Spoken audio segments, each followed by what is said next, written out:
ST 47.18 Pankada Sutta, the Pankada Discourse, or the Discourse at Pankada. So this is the name of the place. No? So we have suttas title formed in various ways according to the place name, the person's name, according to the occasion, and so on. A 3.9T. Right? So here we know at once that there is three things there. Now, one more thing we should know is that there are sometimes the numbering can be different. Right? You can see square brackets. It says A brackets. It should be BE. Right? BE means Burmese edition. So in the Burmese edition, the numbering is one extra. It's 3.91. Okay, whereas the European edition is 90. This is one of the historical baggage we have, because since we are English speaking, we use the European edition. So they edicted this during the Victorian period, around 100 years ago. They were not exactly Buddhist, so some of this paragraphing, they're not certain. So when I translate, these numberings are kind of, more standard, although some of there are variations. It's the way the editors list the suttas, okay? How the Western scholars list suttas, how the Burmese list the suttas, and so on. And then you come to the sutta itself. It's a big chunk, so it helps to number the paragraphs. So I try my best to follow the standard way of numbering. It was very difficult. It's all right to follow those of the Digha Nikaya, because somehow the paragraphs are kind of standard. Majjhima also not too difficult. You can follow the standard numbering. After that, Sangyutta and Nikaya and Anguttara is a bit difficult. Most of the Pali either are not numbered or the numbers are very sparse. You got one number and then a big chunk of materials. So if you're a teacher, it's very difficult, So you have to say, go to this page and count so many numbers from the bottom or top of the page. It's very difficult. So, in fact, some editors, they're very compassionate. They actually put numbers in the Pali books also. It was very easy for us. I saw this in the Jataka editions. So all the line numbers are given to you. So it's very convenient.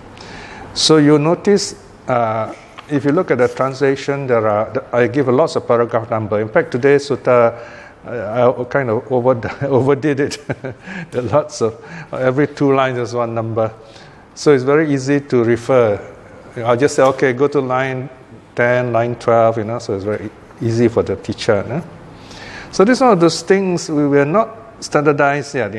We're still in the early stages of sutta study. And whatever it is, we have the suttas. That's the great thing. Another point we need to know is the names also can differ sometimes. For example, in the Burmese edition, the title of this sutta is Sangkawa. Okay, instead of Pankada, we can Sangkawa. One reason is sometimes it's the way the characters are written, in the, say, Burmese Sinhalese. If you read the Sinhalese Pali scripts, the Pali manuscripts, very often you may notice there are what they call confusion between the letter T and the letter D, which are very close, just by a slight curve only. See, the Sinhalese, they write the letter, let me see. Okay, this is T. This is N. Sorry, this is N. And then you have. Okay, this is. I'm trying to remember. I think this is T. This is N. So you see, they're very close. Everything is the same except this thing here.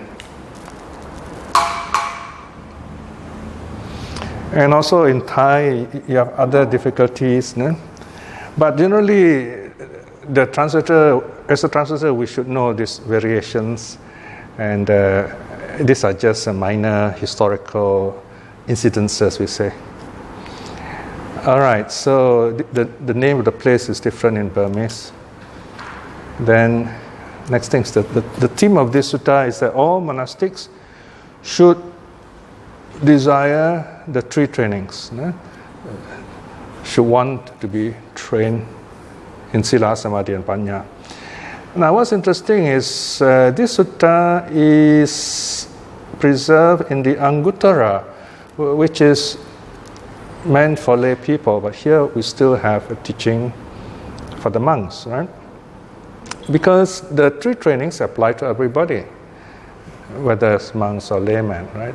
So especially for the monks, they need to have a special interest in the practice of the three trainings. Now, this sutta is about how this monk got very upset when he heard the Buddha teaching. The Buddha was kind of very strict. He thought the Buddha was very strict. He was kind of living by himself, probably living a very relaxed life. So here comes the Buddha and starts telling all this, how to practice properly. And he says, oh no, this teacher is so fussy, you know.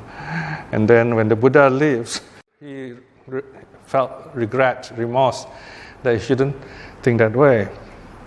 So, and that moved him to go to the Buddha and apologize, and then the Buddha say, okay, that's very good, you know. So basically that's how the sutta started.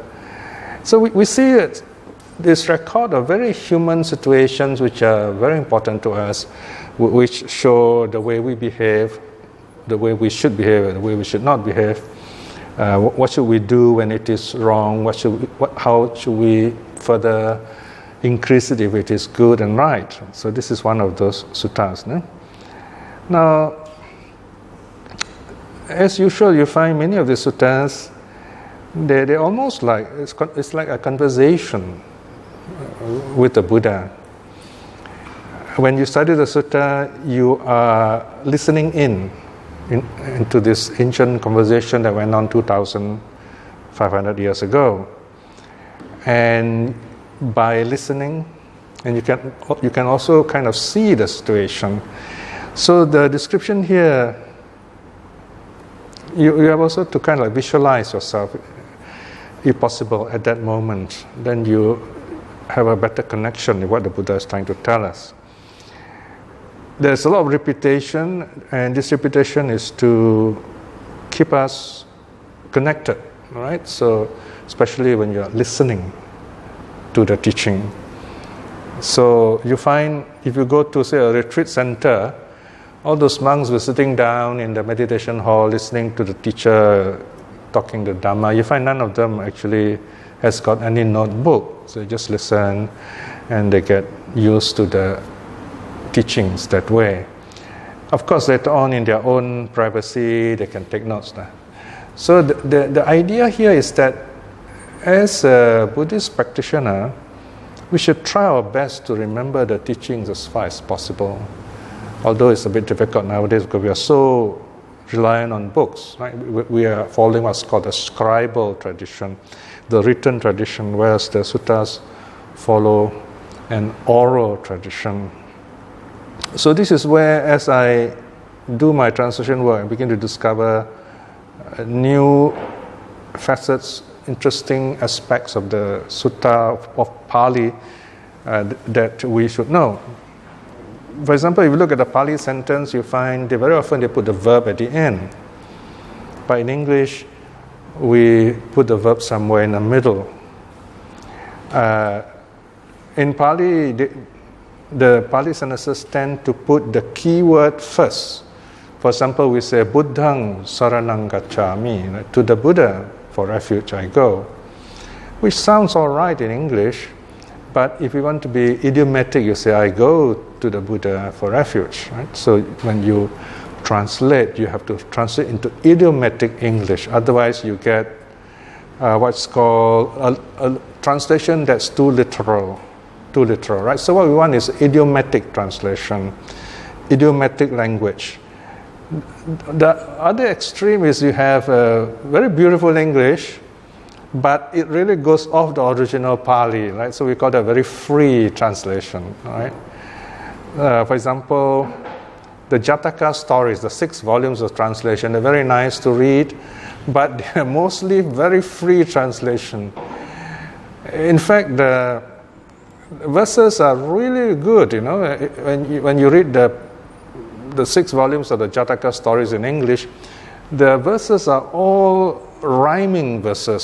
So these translators, they were very great, what I call classical scholars. You don't get many of those nowadays.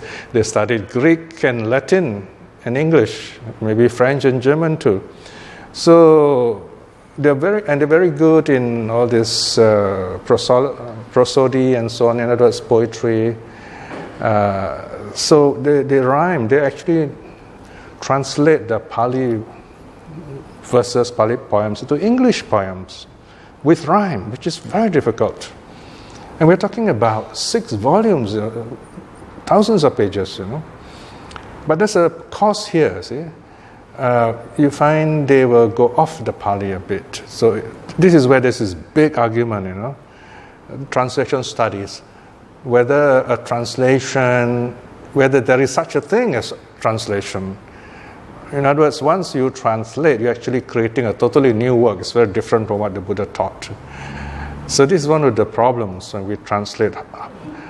How do we present the translation as closely to the original as possible without making it sound uncomfortable in English, as someone put it, you know. It can sound very strange in English that people, will remember the wrong thing. So you have a problem there. It is still possible to translate into beautiful English, right? So that's why we need different translations, right?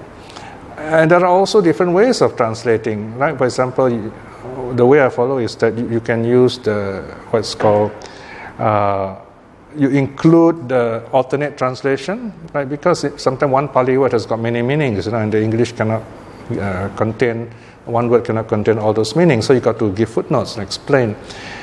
So you have what's called alternate translation. You have 2 possible translations. For example, the word Dharma. Dharma has the sense of truth, true reality, and also has a sense of the teaching of the Buddha. So you've got 2 aspects there. Sometimes both are meant, sometimes something more specific is meant. So here again, the translator must really know the context, which is not easy. So if we're not certain, one way out is we use the original word, the Dharma. Okay, that's quite safe. So for example, you can say, to the Dharma, I go for refuge. It is much more safer that way. But in a sense, when you say, I go to the Dharma for refuge, you go for both the teaching and the truth, right? So having said that, we begin to understand why the suttas are arranged in such a way so that different groups of people can appreciate it, right? So here in Anguttara you find for the lay people. And yet this sutta is about a monk. Pangada Sutta, the Pangada Discourse, A3.9t. What page is it? 178, right? 173. Translation is it? 177. 177. At one time, the Blessed One was wandering or peregrinating in Kosala with a great community of monks. So this time we're not told exactly how many, we just say it's a big community of monks. They arrived at a Kosala market town called Pankada. Burmese is Sangkawa, all right? Okay, you have market town. The hierarchy of habited areas there. First is you have the village, the Gama. Okay, maybe just a few houses. And then you have Nigama. Nigama is the market town. Nigama is where originally there is a crossroads there. Okay, this is one of those English words with the S, but you say a crossroads. So people will come there. They might maybe sell water or some food. Maybe a hawker will come along. Because it's a crossroad, people will stop and rest. So it starts like that with just a few hawkers, people selling things. And then slowly more people came, and then people start staying there. And then they build houses there. And whenever you have this kind of traders, merchants, travelers coming, that place prospers. So a market town is usually bigger than a gama. Of course, a gama can grow very big. It can grow into a nagara, but it's still called a gama, like Pataligama. Pataligama is the capital of the country, of Magadha. But then it's still called a gama. But that's because the old name was gama. All right, so this is a market town. And of course, the Buddha doesn't live in the market town. He usually will live outside, which quiet enough. You don't hear the noise of the city. And then in the morning, when it's quiet, he'll go into the city or the village to collect alms and then come back and eat. Or sometimes he will sit in the village or town and eat. Right, so they arrive at a coastal market town called Pankada. The Blessed One dwelled right there. At that time, a monk named Kassapa Gota dwelled at Pankada. Right, so this is the key character here, Kassapa Gota. This is very obviously it's not his name. This is his clan. Kassapa is a very famous clan name. In fact, the word Gota also means clan. There, the Blessed One instructed, inspired, roused, and gladdened the monks with a Dhamma talk related to the teaching. So, in other words, here, this stop phrase means the Buddha gave a very long talk. Okay, so that's the introduction. And then section 5. Now, as the Blessed One was instructing, inspiring, rousing, and gladdening the monks with a Dhamma talk related to the training, the monk Kassapa Gota became impatient and annoyed, thinking this recluse is too scrupulous or too stern, too strict. Okay, so he's not very happy. Now notice here he lives in this way out place, right? The Buddha comes along, gives teachings. So obviously he has been living by himself and has not been keeping up with the practice. Then when the Blessed One had resided at Pankada for as long as he pleased, left for Rajagaha, wandering in stages, and in due course arrived at Rajagaha. There at Rajagaha, the Blessed One dwelled on Mount Vulture Peak. So this to show us that, okay, here the Buddha has come along, given a talk, and this monk's not very happy, and the Buddha leaves, all right? Then now the new scene, section 8. Then not long after the Blessed One had departed, restlessness and regret arose in the monk Kassapa Gota thus. What a loss, not a gain is at all. Difficult it is for me to gain, not easy it is for me to gain, that when the Blessed One was instructing, inspiring, rousing, and gladdening the monks with a Dhamma talk related to the teaching, I became impatient and annoyed, thinking this recluse is too scrupulous. What now if I were to approach the Blessed One and having gone up to him were to confess this transgression as such before him? Okay, this is the thesis of the teaching. This is what the key idea here. Right, so it's very important to understand this. This is why the subheadings are very helpful. So here you have this monk who's living all by himself, very happy, very comfortably, I'm sure. He doesn't hear much Dhamma talks. Here the Buddha, the teacher himself comes along, right, and so he's giving all those talks, and he finds that the Buddha a bit too strict. Then, of course, obviously he's not happy with this. When the Buddha leaves, he's very happy. But then there's something inside him that is really good. You can say this ripening of good karma, He says, oh no, I should not think this way, I mean, here's the Buddha as our teacher, And if I think this way, I wouldn't gain anything. So he says, wow, I better go and see him and, ask for forgiveness. Here, what's happening here? He feels he has done something wrong. Well, what is it that he has done wrong here? He has this negative attitude towards the teacher. He shows unhappiness towards the teacher.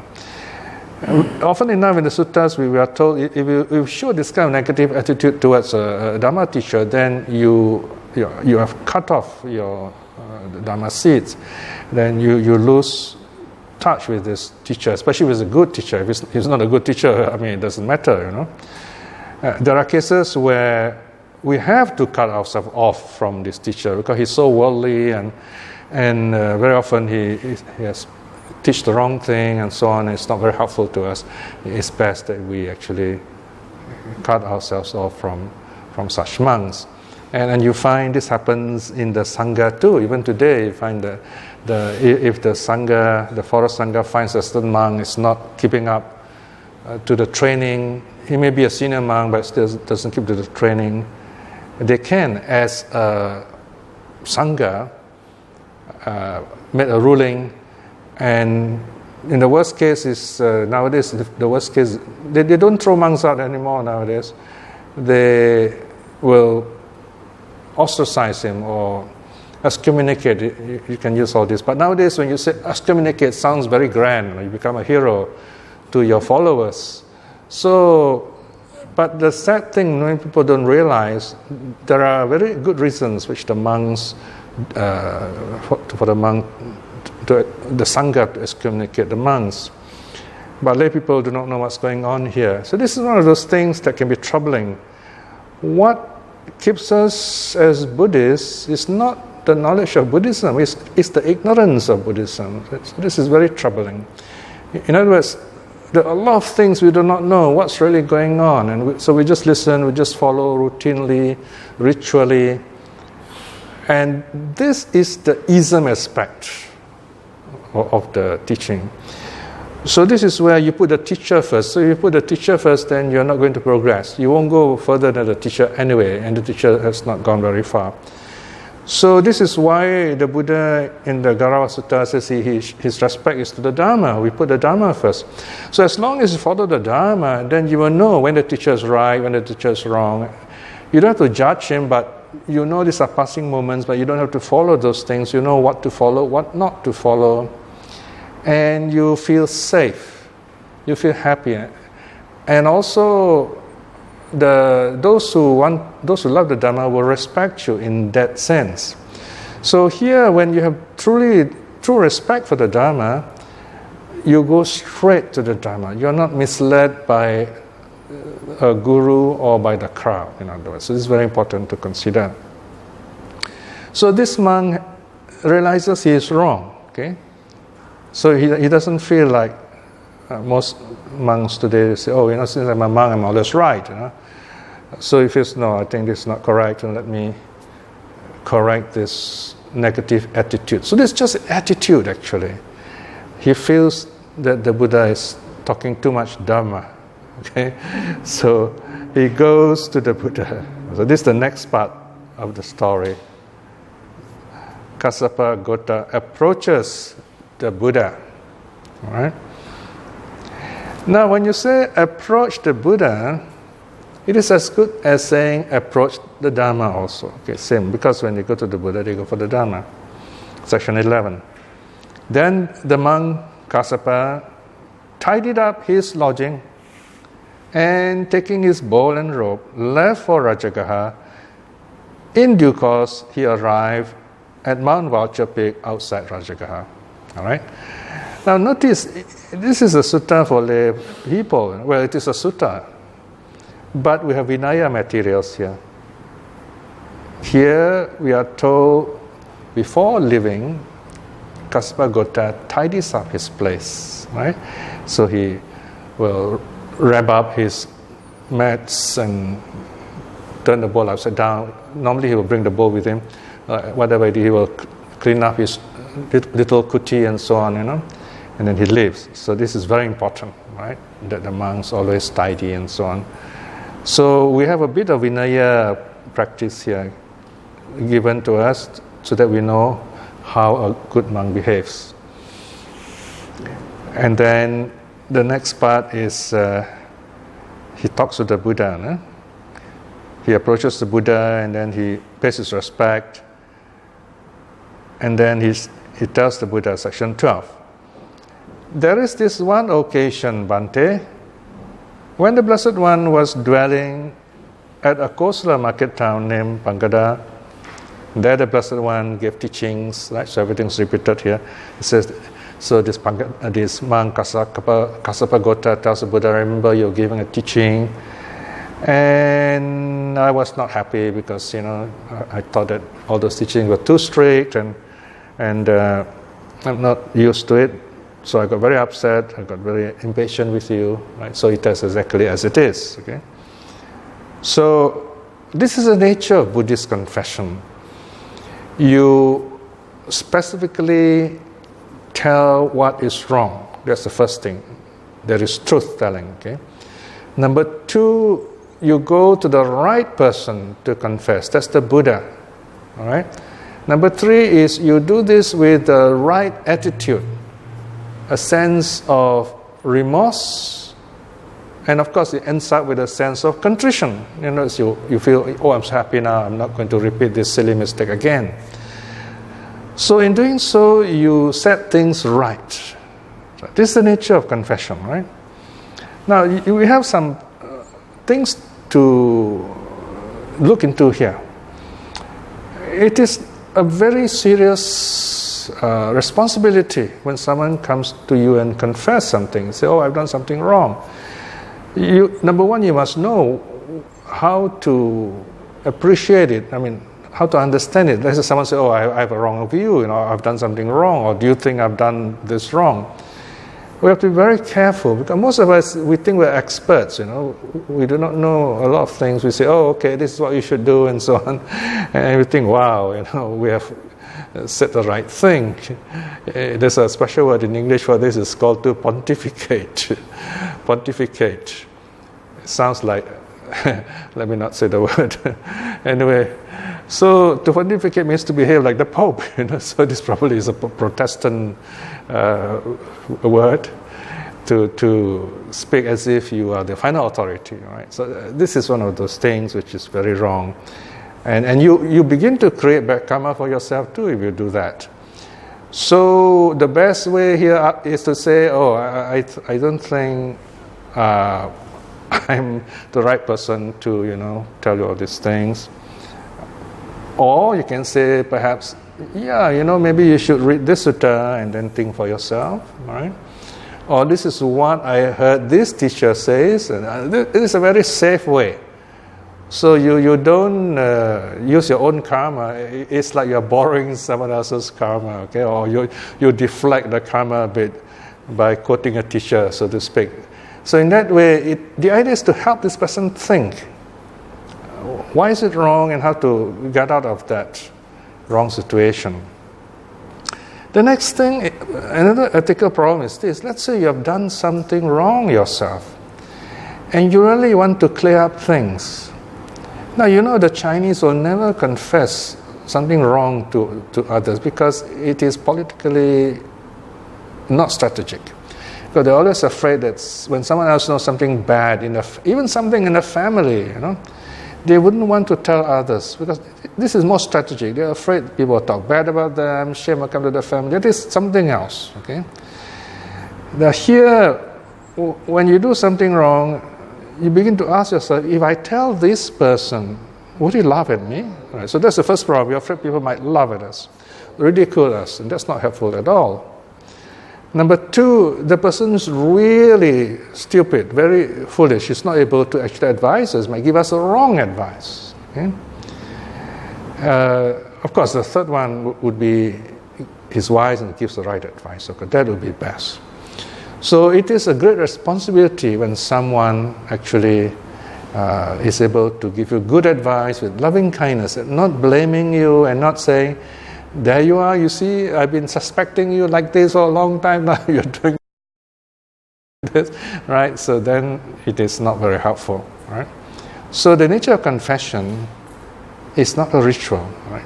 You find even in the Pali chanting, there is this the karma recital. You say, oh, may the Buddhas forgive me through body, speech and mind, okay, and so on. It is to remind us actually, to examine our own mistakes. Where did I go wrong? How did I go wrong? Why is it wrong? And how can I correct myself? So this is a very wonderful self-reflection. If you know this, it's called self-counseling. You find the good monks do this. Then, for example, this Sariputta, so his followers, lay followers, said that he liked a certain cake, so they gave him lots of these cakes. Then after a while he reflected, he says, wow, these people are giving me all these nice things, and because they know, or they think that I like it, I think from now on I should not take this anymore, okay?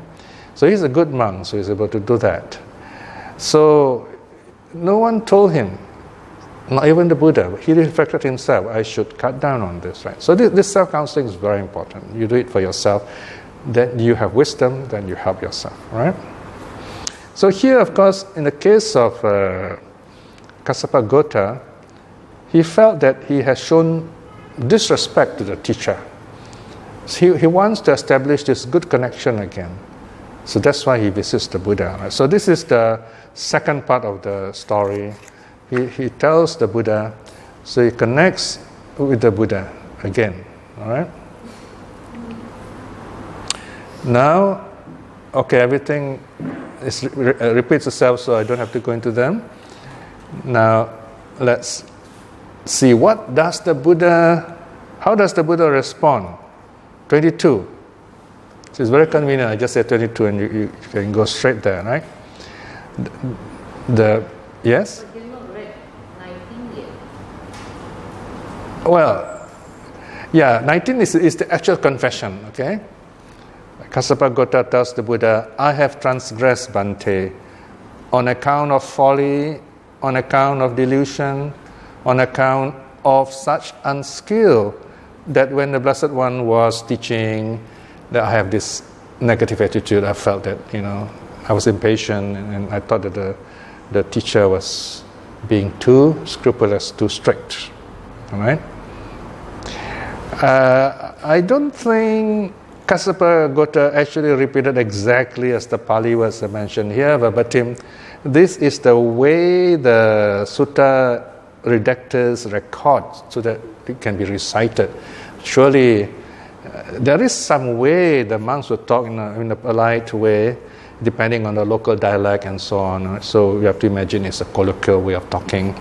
But once it's recorded into Pali, it takes up this kind of very interesting flow of words. No? So basically, he tells the Buddha humbly, truly, clearly, unconditionally, I have done something wrong. I got upset with you. I got upset with the teaching, right? Okay, so that's the confession. Then the Buddha accepts this confession, right? 22. Indeed, Kassapa, you have transgressed. Notice the Buddha doesn't say, oh, it's okay, it's a small thing, right? Here the Buddha says, indeed, Kassapa, you have transgressed on account of folly, on account of delusion, on account of such unskill. Notice he repeats all the words that Kassapa Gota says. In other words, he's saying, yes, you have defined the problem. Okay, so about the teaching and so on. Then the Buddha answers, okay, for 24. However, Kassapa, having seen your transgression for what it is, you have made amends to in accordance with the Dharma, right? So here again, it is very important to learn this method, right? So the Buddha is very positive. He says, yes, you have defined your transgression, your mistake, your error correctly, and you have done this for this reason, right? So this is beautiful counseling. No? 25. As such, we accept this of you. Notice the Buddha uses the royal we. No? It doesn't say I accept, right? No, can you imagine if it says I accept this of you? Wow, it sounds like really is the Buddha. The Buddha is the authority, right? So here the we is not the kingly authority at all. The we here means if the Buddha accepts this, the Sangha also accepts it. So the Buddha is talking as a community of monks. So this is the way the monks should behave. And we have what is called the silent audience. Who is the silent audience here? We are the silent audience. We are the audience today who are reading this, who are watching this scenario, this whole play being reacted, you see. Because the idea is to teach us. So that is why the Buddha does all this. It says, as such, we accept this of you. For Kassapa, this is progress in the discipline, the Vinaya, of noble ones, where one, having seen a transgression as a transgression, makes amends in accordance with the Dharma and shows restraint henceforth. So notice there are three parts here. No? Number one, you see wrong as wrong. Number two, you make amends. And then number three is show restraint. Number three is contrition. All right? Contrition. Yeah? So you have something like remorse, and then truthfulness, and then contrition. All right? Three aspects. No? So it's a very beautiful passage to discuss if you're talking about counseling. All right? Spiritual counseling especially. All right, so up to here, the Buddha has given what he wants to say in terms of counseling Kassapa Gota. Now he shows the gravity of it, the seriousness of this attitude of knowing wrong to be wrong, and then setting it right, and then make sure that you don't repeat this. So here, the Buddha wants to remove any feeling of guilt in Kassapa Gota. He doesn't want Kassapa Gota to feel that it's just his personal fault, right? That he alone is in error here. The Buddha now says, basically, anyone else who has this attitude should follow this way of correcting it, right? So now if you look at the subheadings, you see the next subheading, when the Buddha does not praise an elder monk, right? And then the next subheading, when the Buddha does not praise a middle-aged monk. So notice I didn't say middle-aged monk, I said middle-aged. We'll find out meaning in a while.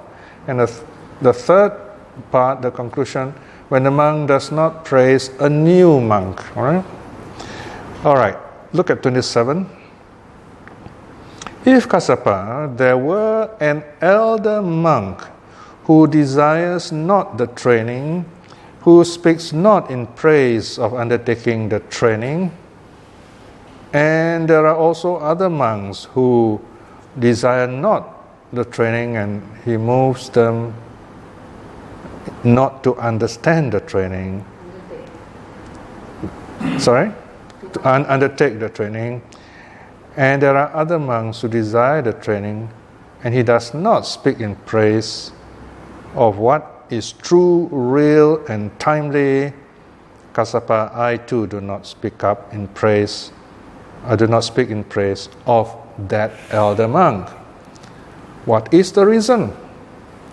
Because other monks would associate with them thinking the teacher speaks in praise of him. When they associate with him, they would fall into following his views too. When they fall into following his views, it would be for their loss, their suffering for a long time. Therefore, Kassapa, I do not speak in praise of such elder monks, right? So this is the key passage of the three. So here the Buddha says, even if you are an elder monk, meaning a monk who is 10 years or more, right? If 20 years or more, will be a great elder. 10 years is elder, Thera. So it says, if this elder monk has done something wrong, and he doesn't admit it, and on the contrary, he thinks he's doing it right, and other monks follow him, the Buddha says, I will not praise such monks. Okay? Notice here it's a non-confrontational way of doing things. The Buddha only goes as far to throw out among is really serious. Otherwise, it's this idea that they can still change, right? The Buddha is very compassionate, very patient. So here the Buddha says that, well, I won't praise such a monk. In other words, the Buddha doesn't endorse such a monk. He doesn't support such a monk. He lets the monk stay, but he has nothing to do with him, so to speak, right? This is what the Sangha today tries to do. When they excommunicate a monk, they say, we have nothing to do with you, hoping that this monk would think things over and change, all right? So if the monk says, oh, these elders themselves are bad and so on, then it's another story. It will be very sad. See? So if the individual monk has really true respect for the Dhamma, he would consider, even when he feels that the Sangha is wrong, he will still accept the Sangha's decision. This is what happened to Ananda, He accepts the decision of the Sangha because, for example, after the Buddha passed away, the Sangha called up Ananda. He says, Ananda, why did you allow women to view the body of the Buddha after he passed away? You let these women to see the Buddha's body first, and they were crying and so on, other tears were wetting the Buddha's body, things like that. So the Ananda replies, he says, well, I did that because it is quite late in the night, and the women should pay their respects to the Buddha and then go home safely, right? So he explains everything. But even then, all those various accusations brought against him in the first council, at the end of it, he still says,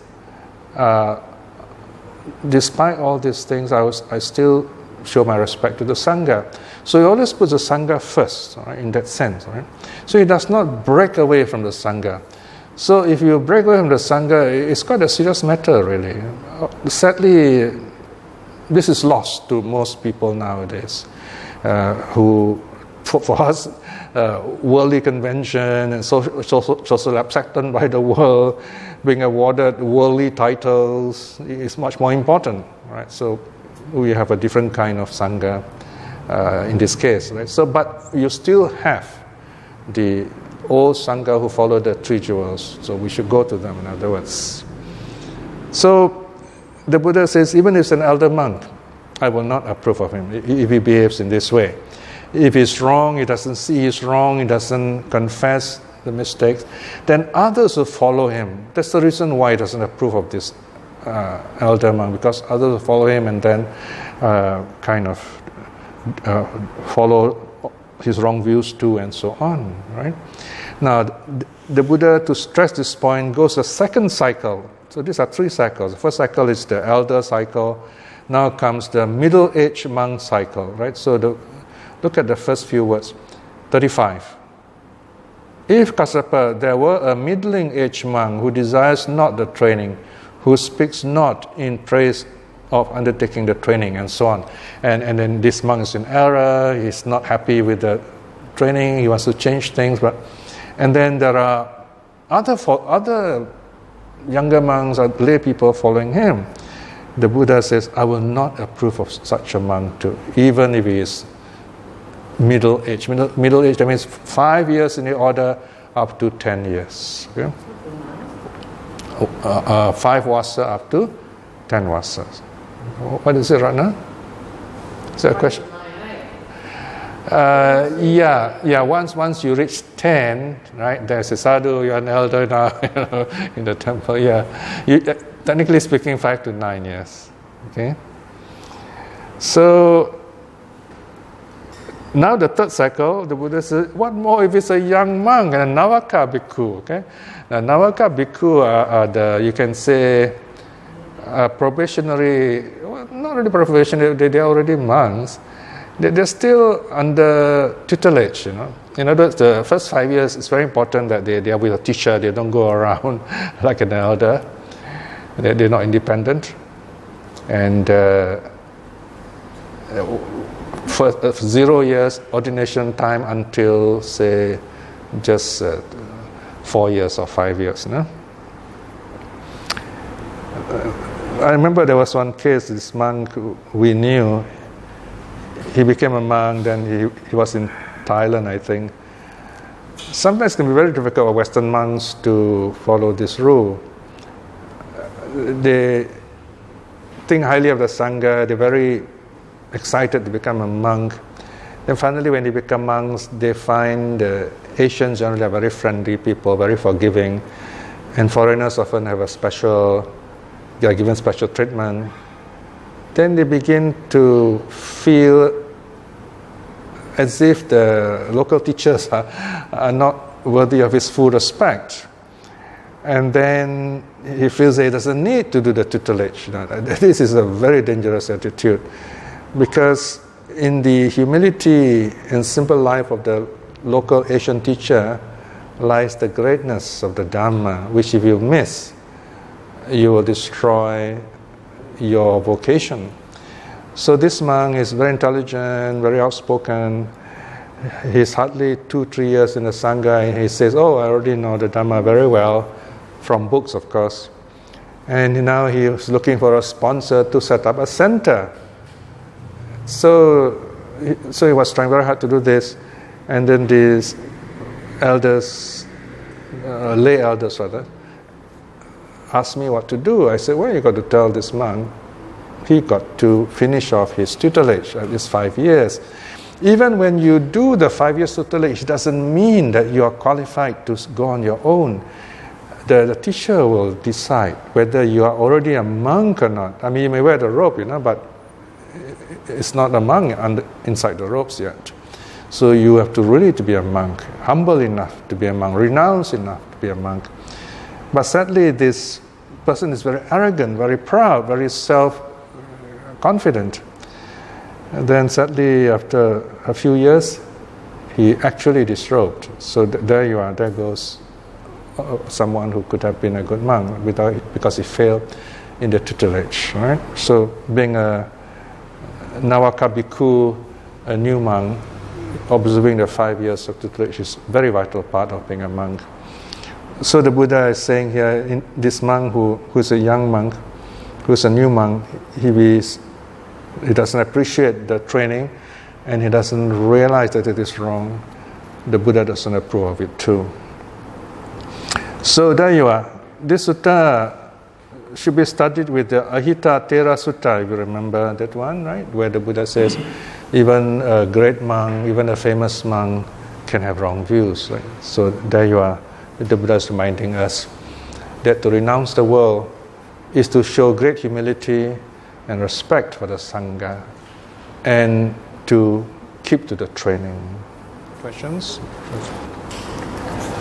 Or any feedback? Yeah, in the earlier, they tell you that thinking, getting annoyed is itself a transgression. Mm-hmm. Now, being angry for a monk, I think may be the transgression. Oh yes. But being angry for a layman may not be. Yeah.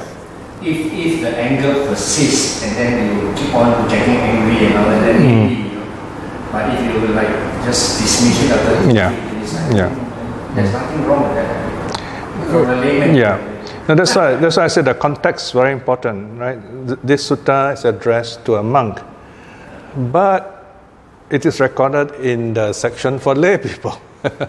So it's very interesting, is it? So here, what is happening is the Buddha is showing lay people, say, okay, this is what happens with the monks, So even monks sometimes are not happy with the teacher, right? So, but this is what monks do.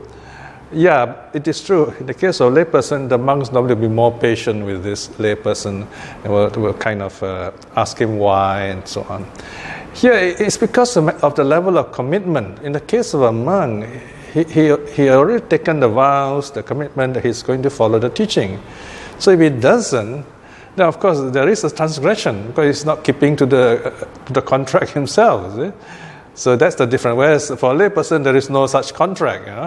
We just say, okay, we'll keep the precepts, 5 precepts. We're not keeping the monastic Vinaya.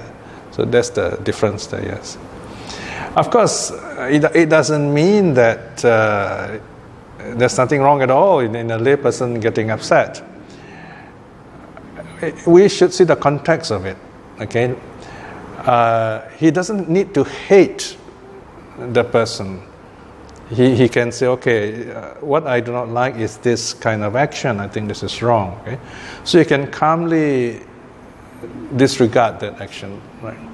Of course, naturally, most of us, a certain sense of dislike, disapproval can take various levels of darkness. Okay, that we have to examine for ourselves and tell ourselves we don't have to go that deep to be unhappy, because then the darkness is within us. It's not from someone else.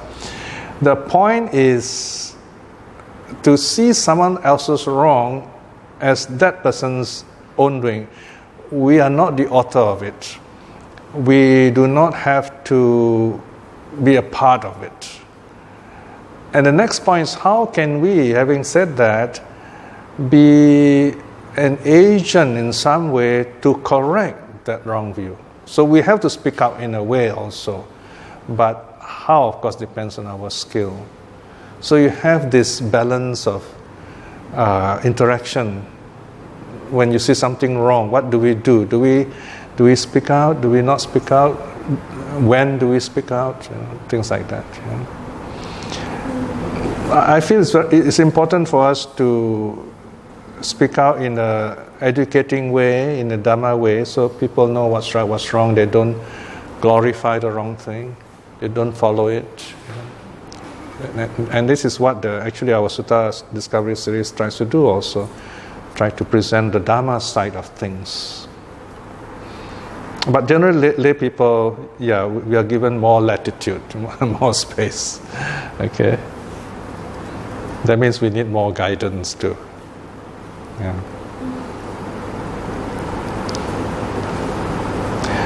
The good monks, they often will actually thank you sometimes when you criticize them.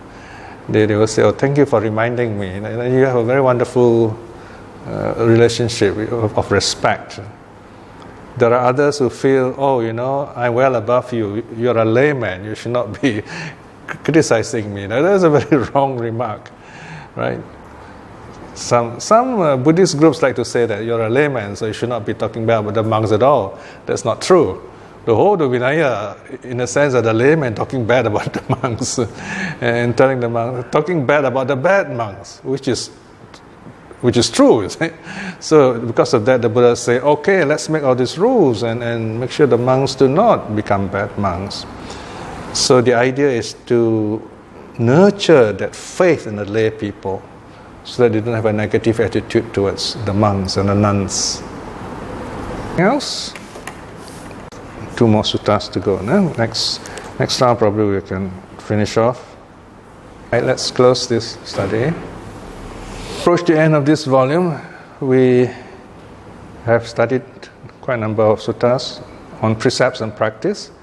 This surely must have given us some idea how the Buddha has in different ways taught the Dhamma so that we practice according to our own strength, our own wisdom, and always going back to the suttas, to the Dhamma, so that we are strengthened and we are corrected in our wrong ways.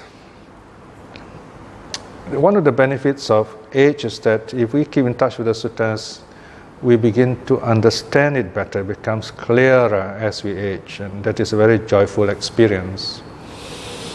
Reflecting in this way is cultivating good karma. By the power of such good karma, may we be well and happy right here, right now, so that we are wise enough and strong enough to aspire to be at least stream winners in this life itself. And may we be well and happy for that, especially if we are studying the suttas and teaching it. And also may our loved ones, those close to us, near and dear to us, to be well and happy. And may those who are practicing the Dharma too see the fruits of their practice in this life itself. And may those who have difficulties with the teaching see the truth, the joyful truth in this life itself too. May all beings be well and happy. Sadhu, sadhu, sadhu.